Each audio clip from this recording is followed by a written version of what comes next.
तो दोस्तों नमस्कार, स्वागत है आपका फिर से नए वीडियो में। दोस्तों आज की वीडियो में हम देखने वाले हैं स्थानीय पवनें क्या हैं, विशिष्ट उदाहरण देकर बताइए कि इनका स्थानीय मौसम पर क्या प्रभाव पड़ता है। और अथवा प्रश्न है कि स्थानीय पवनें क्या हैं, विश्व की प्रमुख स्थानीय पवनों का वर्णन कीजिए। तो चलिए देख लेते हैं दोस्तों। जिन हवाओं यानी पवनों की उत्पत्ति स्थानीय तापमान एवं वायु दाब के कारण होती है उन्हें अनियतवाही या अस्थायी या सामयिक पवन कहते हैं। ये प्रायः 3 प्रकार की होती हैं: सामयिक, स्थानीय एवं मानसून। दोस्तों सामयिक पवनें क्या है? तो दोस्तों ये पवनें दिन व रात के क्रम से चलने के कारण दैनिक पवनें भी कहलाती हैं। ये 3 प्रकार की होती हैं। समुद्री पवन, दोस्तों दिन के समय सूर्य तप के कारण धरातल अत्यंत गर्म हो जाता है, जलीय भाग अपेक्षाकृत ठंडा होता रहता है, अतएव धरातल पर न्यू वायु एवं समुद्र पर अधिक दाब रहता है। और दोस्तों दिन के समय समुद्र से स्थल की ओर पवनें चलती हैं जिनका प्रभाव तट से 30 या 40 किलोमीटर भीतर तक रहता है। और नमी युक्त होने के कारण ये पवनें तटीय भागों के तापमानों को गिरा देती हैं एवं कुछ वर्षा भी कराती हैं। तो चलिए देख लेते हैं। दूसरा है थल समीर।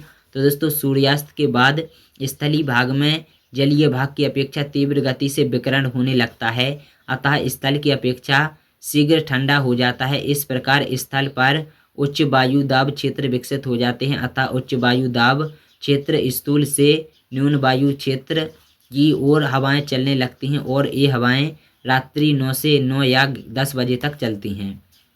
दोस्तों जल एवं थल समीर मानसूनी पवनों का बहुत छोटा रूप है। मानसूनी हवाएं वर्ष में 2 बार अपनी दिशा बदलती हैं, तो जल और थल समीर 24 घंटे में 2 बार अपनी दिशा बदलती हैं। दिन के समय जल से थल की ओर तथा रात्रि के समय थल से जल की ओर ये हवाएं चलती हैं। तीसरा है घाटी व पर्वत समीर। दोस्तों घाटी व पर्वत समीर को दैनिक समीर भी कहते हैं, क्योंकि 24 घंटे में इनकी दिशा में 2 बार पूर्ण परिवर्तन होता है। दिन में घाटी से पर्वत की ओर पवन चलती है तथा रात्रि में पर्वत से घाटी की ओर पवन चलती है। दिन के समय घाटियों के निचले भागों में अधिक तापक्रम के कारण हवाएं गर्म होकर ऊपर उठती हैं और पर्वत के सहारे ऊपर चोटी तक पहुंचती हैं। इन्हें घाटी समीर कहते हैं। रात्रि के समय पर्वत के ऊपर भागों का तापक्रम निचली घाटी की अपेक्षा कम हो जाता है, अतः वहां शीतल धरातल के संपर्क से वायु भी शीतल होकर सघन हो जाती है और घाटी की अपेक्षा यहाँ उच्च वायुदाब हो जाता है और घाटी अपेक्षाकृत गर्म रहती है, अतः वहाँ न्यून वायुदाब हो जाता है। अतः इस उच्च वायुदाब से न्यून वायुदाब की ओर पर्वत के ढाल के सहारे ठंडी हवाएं नीचे घाटी में उतरती हैं और इन्हें ही पर्वतीय समीर कहते हैं। दूसरे नंबर पर आती हैं स्थानीय पवनें। तो दोस्तों किसी स्थान विशेष में चलने वाली विशेष गुणों से युक्त पवनें स्थानीय पवन कहलाती है। मूलतः ये 2 प्रकार की होती हैं, गर्म व ठंडी। दोस्तों विभिन्न स्थानों पर इन्हें विशेष नामों से पुकारा जाता है। इनमें से प्रमुख निम्नलिखित हैं। पहला है लू।